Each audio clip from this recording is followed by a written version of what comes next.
Right so thank you అండి media friends అందరికీ కూడా. ఇప్పుడు ఫ్యాన్స్ దగ్గరికి మైక్ పాస్ చేయవలసిందిగా రిక్వెస్ట్ చేస్తున్నాం. మేడం అను మేడం చెప్పండి.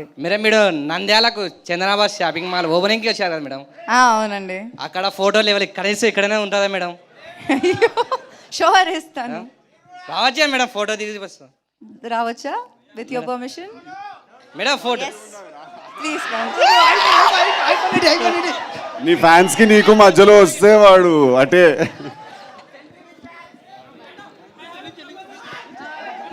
వస్తుంది మైక్ వస్తుంది. 1 సెకండ్.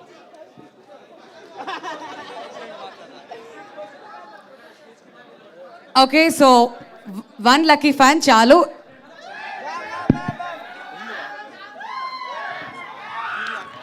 ఓకే సో దీని తర్వాత ఫొటోస్ దయచేసి ఎవ్వరు అడగండి, మీ క్వశ్చన్స్ మాత్రం అడగచ్చు.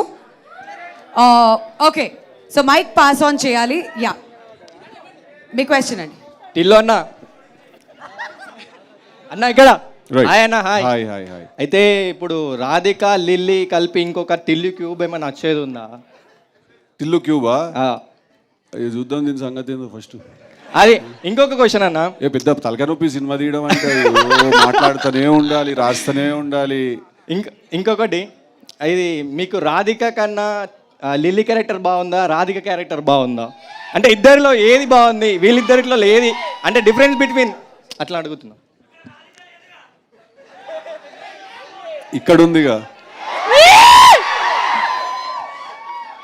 అంటే ఇప్పుడు ఫస్ట్ లవ్ అనేది ఒకేసారి జరుగుతుంది. ఓకే ఓకే అలా అని చెప్పి సెకండ్ లవ్ బాగోదని కాదు. Love is a recurring need. అది మనకు అందరికీ కాన్స్టెంట్గా కావాలి. సో మనకి ఎన్నిసార్లు మనసు విరిగినా కూడా మళ్ళీ మనం నమ్ముతాం, మళ్ళీ లవ్ చేస్తాం. ఈసారి మోసపోతే మళ్ళీ ప్రేమిస్తాం. సో వీళ్ళు ఎక్కువ వాళ్ళు తక్కువ అనేది ఏమి ఉండదు. ఓకే ఒకసారి ఇద్దరిని కలిపి 2 చూడాలి లంగ్స్ లాంటి వాళ్ళు. ఇద్దరిని కలిపి ఒకసారి చూడాలని ఉంది. ఆ ఇద్దరిని కలిపి ఒకసారి చూడాలని ఆ 2 లంగ్స్ ని చూడాలనుకుంటున్నాం. చూస్తామేమో. థ్యాంక్స్ అన్న. Thank you. మీకు మేడం మీరంటే ఎంత ఇష్టం అన్నది మీ మూవీలో డైలాగ్ తోటే మీకు ప్రపోజ్ చేస్తాను మేడం. ఐ లవ్ యూ అను. ఇప్పుడు దాకా అభిమానం అన్నారు కదా, అభిమానం అన్నాను మేడం. సైడ్ క్యారెక్టర్స్గా మీరు చేసినప్పుడు మీ మీద ఉన్న అభిమానం మెయిన్ లీడ్గా చేసినప్పుడు ఇష్టంగా మారింది. ఇన్ని మూవీస్ మెయిన్ లీడ్గా చేశాక ఆ ఇష్టం అనేది ప్రేమగా మారింది. అయినా నేను లవ్ చేయడం తప్పేమో కానీ మిమ్మల్ని లవ్ చేయడం మాత్రం తప్పు కాదను. ఎందుకంటే ఈ మూవీ మీద 800 కోట్ల మంది జనం ఉన్నారు. అందులో 5,000 మంది పరిచయం ఉంటారు. అందులో 4,000 మందితో మీరు కలిసి చదువుంటారు. అందులో ఒక 100 మంది క్లోజ్ అయ్యి ఉంటారు. అందులో 20 మందికి మీరు తప్పగా నచ్చేస్తారు మేడం. అందులో ఒక 10 మంది ధైర్యం చేసి మీకు ప్రపోజ్ చేయడానికి వస్తే సారీ నా మనసులో ఇంకొకరు ఉన్నారు and is the love of my life అని చెప్పాల్సి వస్తే ఆ ఒక్కరిని నేను అవ్వాలనుకున్నాను మేడం. యాక్చువల్గా మీకు చెప్తాను అనుకున్న విషయం 2 నిమిషాలు ముందే చెప్తాను. ఇప్పుడు ఇదంతా ఎందుకు చెప్తున్నానంటే ఆపేస్తే మీరు నో చెప్తారేమని.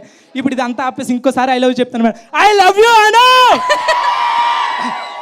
యాక్చువల్గా ఇక్కడికి వచ్చేటప్పుడు ఒక గిఫ్ట్ వద్దాం అనుకున్నాను మేడం, వీలైతే ఇద్దామని. కాకపోతే నాకు మీ మీద ఉన్న ప్రేమకు సరిపడే గిఫ్ట్ అయితే ఎక్కడ దొరకలేదు మేడం. దొరికింది ఒకటి, అదేంటంటే దిస్ ఈజ్ మీ, నా ఈ జీవితం మీకు అంకితం madam. I love you Anu. Thank you. కాదు ఆవిడ కన్ఫ్యూజ్ అయి నువ్వు తెలుగు మాట్లాడావా మలయాళం మాట్లాడావా అని ఆలోచిస్తున్నారు అప్పటి నుంచి. But yeah thank you. No more photos అండి. ఇంకా next 1 last question from fans. దీంతో క్లోజ్ చేద్దాం. ఇంకా ఫ్యాన్స్ ఎవరైనా? అన్న హాయ్ సిద్ధు అన్న. అన్న మీ ఫ్రెండ్ విశ్వక్సేన్ అండ్ మీరు కలిసి ఫ్యూచర్లో మల్టీ స్టారర్ ఎప్పుడు చేస్తున్నారు? మంచి స్క్రిప్ట్ పంపండి ఎవరైనా, డెఫినెట్గా చేద్దాం. బాగుంటుంది కదా, ఎనర్జీ హైగా ఉంటుంది చాలా. And this is for Anupama ma'am. Ma'am happy birthday to our బామ్మర్ది అండ్ యువర్ బ్రదర్ అక్షయ్.